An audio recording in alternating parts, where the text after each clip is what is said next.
হাসনাত আব্দুল্লাহর গাড়িতে হামলা হয়েছে।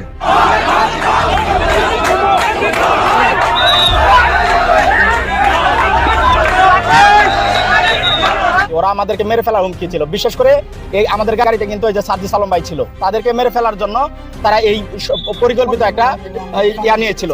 রাজনৈতিক দল হিসেবে জাতীয় নাগরিক পার্টি এনসিপির উত্তরাঞ্চলের মুখ্য সংগঠকের পদ পাওয়ার পর থেকেই যেন আলোচনা পিছু ছাড়ছে না সার্জিস আলমের।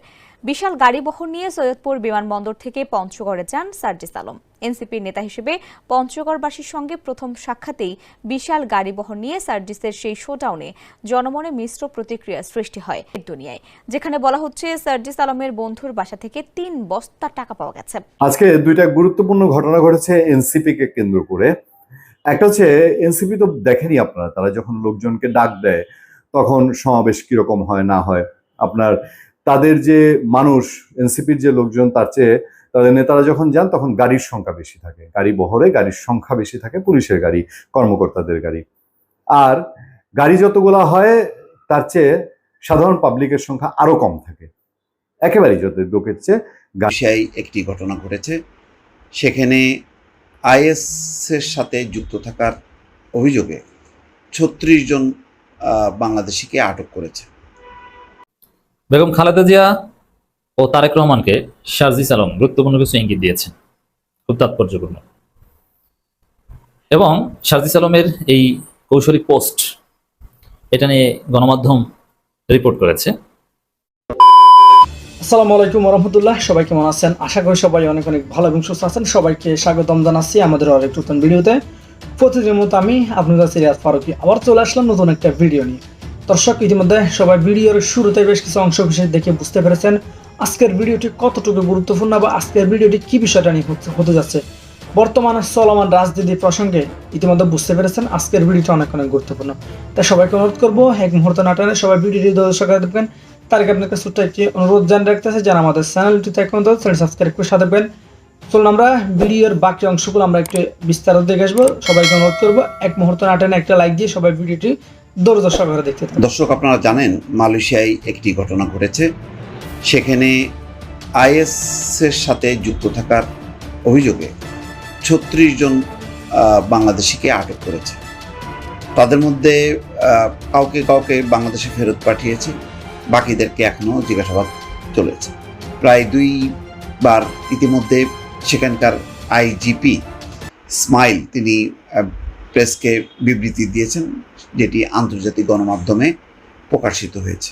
সর্বশেষ তিনি যেটা বলেছেন যে তারা সিরিয়া এবং বাংলাদেশে তাদের সমর্থক অর্থাৎ সেলকে নিয়মিতভাবে টাকা পাঠাতো। আসিফ নজরুল বাংলাদেশের প্রবাসী কল্যাণ উপদেষ্টা, তিনিও বিষয়টি জানেন এবং তিনি কালকে বলেছেন যে মালয়েশিয়ায় জঙ্গি সন্দেহে আটক 3 জন ফেরত এসেছে, তাদের জিজ্ঞাসাবাদ করা হচ্ছে। এই খবরে বলা হচ্ছে যে তাদের জিজ্ঞাসাবাদ করা হচ্ছে, এরপরও এই অভিযোগে আটক হয়ে যারা ফেরত আসবেন সবাইকে জিজ্ঞাসাবাদ করা হবে, তাদের বিরুদ্ধে জঙ্গিবাদের সংশ্লিষ্টতার প্রমাণ পেলে বিচারের মুখোমুখি করা হবে। শুক্রবার রাতে প্রথম আলোকে এই কথা বলেছেন উপদেষ্টা আসিফ নজরুল। এর আগে শুক্রবার কুয়ালালামপুরের সংবাদ সম্মেলনে মালয়েশিয়ার পুলিশ প্রধান খালিদ ইসমাইল জঙ্গি সংশ্লিষ্টতার অভিযোগে ৩৬ জন বাংলাদেশি নাগরিককে আটক করার কথা জানিয়েছে। বার্তা সংস্থা রয়টার্সের খবর বলা হয়, সংবাদ সম্মেলনে মালয়েশিয়ার পুলিশ প্রধান বলেন, সামাজিক যোগাযোগ মাধ্যম ব্যবহার করে শ্রমিকদের মধ্যে ইসলামিক স্টেট আইএস জঙ্গি গোষ্ঠীর মতাদর্শ প্রচার এবং তহবিল সংগ্রহ করে বাংলাদেশি শ্রমিকদের একটি চক্র ভেঙে দিয়েছে মালয়েশিয়া কর্তৃপক্ষ। আটক বাংলাদেশি শ্রমিকরা সিরিয়া এবং বাংলাদেশের ইসলামিক স্টেট আইএস গোষ্ঠীর কাছে অর্থ পাঠাতেন। গোয়েন্দা তথ্যের বরাত দিয়ে মালয়েশিয়ার পুলিশের মহাপরিদর্শক খালিদ ইসমাইল বলেন, চক্রটি অন্যান্য বাংলাদেশি শ্রমিককে নিশানা করে সদস্য সংগ্রহ করত এবং সামাজিক যোগাযোগ মাধ্যম এবং অনলাইন মেসেজিং প্ল্যাটফর্ম ব্যবহার করে উগ্র ও চরমপন্থী মতাদর্শ ছড়িয়ে দিত। আটক ৩৬ বাংলাদেশির মধ্যে 5 জনের বিরুদ্ধে সন্ত্রাসী সংগঠনের সদস্য হওয়ার অভিযোগে মামলা হয়েছে। 15 জনকে দেশে ফেরত পাঠানো হবে এবং বাকি 16 জন এখনও পুলিশি হেফাজতে রয়েছেন, তাদের বিরুদ্ধে তদন্ত চলছে। ধারণা করা হচ্ছে এই চক্রে 100 থেকে 150 জনের সম্পৃক্ততা থাকতে পারে। তার মানে শুধু 36 জন না, আরও প্রায় 150 জনকে আটক করা হতে পারে। যাদের সংশ্লিষ্টতার মাত্রা কম তাদের নিজ দেশে ফেরত পাঠানো হবে, আর যারা গভীরভাবে জড়িত তাদের বিরুদ্ধে মালয়েশিয়ার প্রচলিত আইনি ব্যবস্থা নেওয়া হবে। তার মানে মালয়েশিয়ায় জেল খাটতে হবে, এর কোনো উপায় নেই যদি একেবারে প্রমাণ নিশ্চিত হয়। আর যাদের বেশি সংশ্লিষ্টতা কম তাদেরকে দেশে ফেরত পাঠানো হবে। জঙ্গি সংশ্লিষ্ট সন্দেহভাজন ব্যক্তিদের ধরতে অভিযান চলবে। তো আসিফ নজরুল বলছেন যে মালয়েশিয়া আমাদের বন্ধুরাষ্ট্র, কয়েক লক্ষ বাঙালি ওখানে কাজ করছে। এই ধরনের ঘটনা যখন ঘটে আরেকজনের বিরুদ্ধে এইরকম অভিযোগ আসে জঙ্গিবাদে জড়ানোর, এটা আমাদের জন্য খুবই বিব্রতকর। আমাদের এবং মালয়েশিয়ার দুই দেশের জন্যই এটা উদ্বিগ্ন হওয়ার বিষয়। দর্শক, আমি আগেই বলেছি যে এটার কিন্তু একটা খুব বাজে প্রভাব আছে, অর্থাৎ পুরো বাংলাদেশিরা মানে মধ্যপ্রাচ্য সহ যেখানে আছে কর্মরত তাদের প্রতি একটা সন্দেহ তৈরি হয়। এই সন্দেহটা আমাদের শ্রম বাজার বড় হওয়ার ক্ষেত্রে, আমাদের প্রচুর বাংলাদেশি বিদেশে যাবে, এই যাওয়ার ক্ষেত্রে একটা প্রতিবন্ধকতা। সবাই তখন একটা রেস্ট্রিকশন আসে। গতকালকেই দুজন বাংলাদেশি বলছিলেন যারা জনশক্তির সাথে যুক্ত যে সৌদি আরবে বেশ অনায়াসে যাচ্ছিল আমাদের শ্রমিকরা, কিন্তু এখন সেখানে আবার নানা রকম আইন কানুন, নিয়ম কানুন, বিধিবিধান করা হয়েছে, যার কারণে হঠাৎ করে সেখানে যে ভিসা দেওয়ার প্রক্রিয়াটা সেটা প্রায় বন্ধ হয়ে গেছে। এটাও উদ্বেগের বিষয়। দর্শক, ভালো থাকবেন, আল্লাহ হাফেজ। আজকে দুইটা গুরুত্বপূর্ণ ঘটনা ঘটেছে এনসিপি কে কেন্দ্র করে। একটা হচ্ছে এনসিপি তো দেখেনি আপনারা, তারা যখন লোকজনকে ডাক দেয় তখন সমাবেশ কিরকম হয় না হয়। আপনার তাদের যে মানুষ, এনসিপির যে লোকজন, তার চেয়ে তাদের নেতারা যখন যান তখন গাড়ির সংখ্যা বেশি থাকে, গাড়ি বহরে গাড়ির সংখ্যা বেশি থাকে, পুলিশের গাড়ি, কর্মকর্তাদের গাড়ি। আর গাড়ি যতগুলা হয় তার চেয়ে সাধারণ পাবলিকের সংখ্যা আরো কম থাকে।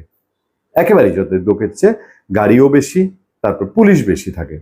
যত লোক তাদের তার চেয়ে পুলিশ বেশি থাকে। এরকম একটা অবস্থার মধ্যে তারা সারা দেশ চড়িয়ে বেড়াচ্ছেন। ঠাকুরগাঁয়ে একটা প্রোগ্রাম ছিল, এমন ভিডিও আমরা দেখেছি যে এনসিপির মিছিল সামনের দিকে চলে গেল, পেছনে কয়েকজন নৌকা নৌকা স্লোগান দিচ্ছে। বোঝেন কোন পর্যন্ত গিয়েছে। আরো একটি খবর হলো, এবার ঠাকুরগাঁয়ে একটা সাংঘাতিক ঘটনা ঘটেছে। সেই ঘটনা হলো যে এনসিপির মিছিলে হামলার ঘটনার অভিযোগ উঠেছে। আমরা এই টাইপের যে কোনো কাজেরই নিন্দা জানাই। যে কোনো পরিস্থিতি এনসিপি যাই করুক, হামলা, মববাজি বা পরবর্তীত পরিস্থিতিতে এনসিপির লোকজনের উপর আবার মব হোক, এটা কখনো আমরা কামনা করি না, বা এটা হলেও আমরা সেটা সমর্থন করি না। খবরটা হলো এরকম, ঠাকুরগাঁয়ে জাতীয় নাগরিক পার্টির নেতাকর্মীদের গাড়ি বহরে হামলার ঘটনা ঘটেছে। এই জায়গায় এলো মজার ব্যাপার যে শুরুতে দলটির পক্ষ থেকে শীর্ষ নেতাদের বাস চাপা দিয়ে হত্যা চেষ্টার অভিযোগ করা হলেও পরে তারা সেই অবস্থান থেকে সরে আসেন। শুক্রবার দুপুরে সদর উপজেলার টাঙ্গন ব্রিজ এলাকায় এই ঘটনা ঘটে। এতে এনসিপির এক কর্মী ও একজন গাড়ি চালক আহত হয়েছেন। এনসিপি ও স্থানীয় সূত্র যেটা বলছে, শুক্রবার জুমার নামাজের পর ঠাকুরগাঁও আর্ট গ্যালারি থেকে পীরগঞ্জের উদ্দেশ্যে একটি কর্মসূচিতে যোগ দিতে রওনা দেন এনসিপির বহরটি টাঙ্গন ব্রিজ এলাকায় পৌঁছালে একটি আন্তজেলা বাস তাদের একটি গাড়িকে ধাক্কা দেয়। এ সময় এনসিপি নেতাকর্মীরা বাসটি থামিয়ে চালকের কাছে কৈফিয়ত চাইতে গেলে 5 থেকে 6 জন অজ্ঞাত ব্যক্তি তাদের উপর অতর্কিত হামলা চালায়। এতে গাড়ির চালক সহ এক এনসিপি কর্মী আহত হন এবং গাড়িটি ক্ষতিগ্রস্ত হয়। ঘটনার পরপরই এনসিপির পক্ষ থেকে এটিকে পরিকল্পিত হামলা ও শীর্ষ নেতাদের হত্যার ষড়যন্ত্র বলে অভিযোগ করা হয়। ঠাকুরগাঁও এনসিপি মুখপাত্র তিনি বলছেন, হামলাকারীরা মূলত নাহিদ বা সার্জিসকে লক্ষ্য করেছিল। প্রথমে বাস চাপা দেওয়ার চেষ্টা থেকে ধারণা করা যায় তাদের উদ্দেশ্য ছিল সরাসরি হত্যা। আমাদের সুষ্ঠু তদন্ত দাবি করছি। তো নাহিদ সার্জিস ওনারাও অস্ত্রের লাইসেন্স নিয়েছিলেন কিনা আমি জানি না, ওনারা তো এইসব কাজের জন্য ওনারা অস্ত্রের লাইসেন্স নিচ্ছেন বলে অন্তত আসিফ মাহমুদ সজীব ভুঁইয়া জানিয়েছেন, তাই না? তারা নাকি বের হলে মানুষ, পুলিশ ছাড়া বের হলে নাকি তারা আক্রমণের শিকার হতে পারেন। বুঝেন, মানে পুলিশ ছাড়া তারা কি হতে পারে পুলিশ চাইলে। এর আগেও হাসনাতের উপর অ্যাটাক করা হয়েছিল, আমরা এটাও নিন্দা জানি, এটা উচিত না। এইভাবে তাদেরকে রাজনৈতিকভাবে মোকাবেলা করা উচিত। তবে এর কিছুক্ষণ পরেই অপু ভুল পাল্টে ফেলেন, মানে ওই যে ঠাকুরগাঁয়ের যে এনসিপির সমন্বয়ক মুখপাত্র, তিনি অপু তার বক্তব্য পরিবর্তন করেন। তিনি বলেন, আমরা পরবর্তীতে জানতে পেরেছি যে একটি পরিকল্পিত ঘটনা নয়, বরং একটি অনাকাঙ্ক্ষিত ঘটনা।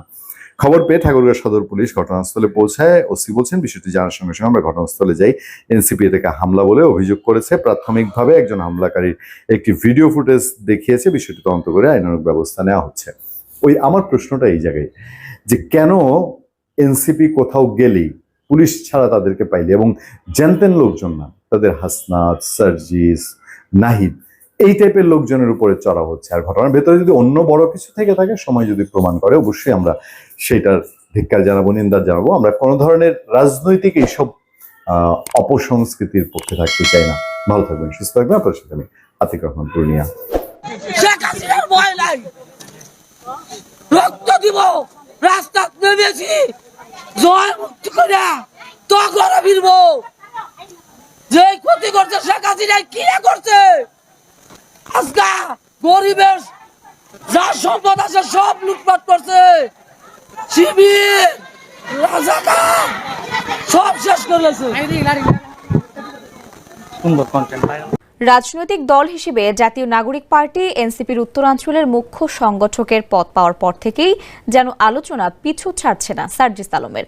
বিশাল গাড়িবহর নিয়ে সৈয়দপুর বিমানবন্দর থেকে পঞ্চগড়ে যান সার্জিস আলম। এনসিপির নেতা হিসেবে পঞ্চগড়বাসীর সঙ্গে প্রথম সাক্ষাতেই বিশাল গাড়িবহর নিয়ে সার্জিসের সেই শোডাউনে জনমনে মিশ্র প্রতিক্রিয়া সৃষ্টি হয়। চলমান বিভিন্ন ইস্যু নিয়ে এই তরুণ নেতার বিরুদ্ধে অপপ্রচারও হয়েছে নানা সময়ে।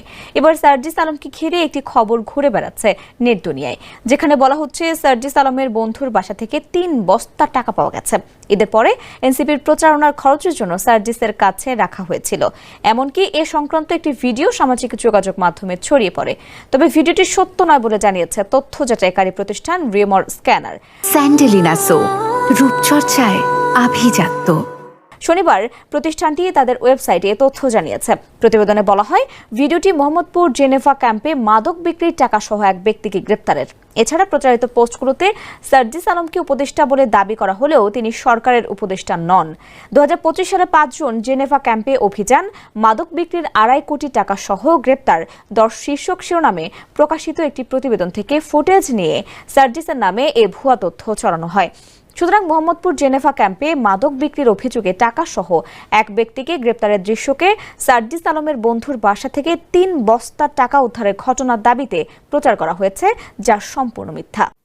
বেগম খালেদা জিয়া ও তারেক রহমানকে সার্জিস আলম গুরুত্বপূর্ণ কিছু ইঙ্গিত দিয়েছেন, খুব তাৎপর্যপূর্ণ। এবং সার্জিস আলমের এই কৌশলী পোস্ট, এটা নিয়ে গণমাধ্যম রিপোর্ট করেছে। একটা গণমাধ্যমের শিরোনাম, ফেসবুকে তারেক রহমান ও মির্জা ফখরুলকে ট্যাগ করে কি বললেন সার্জিস,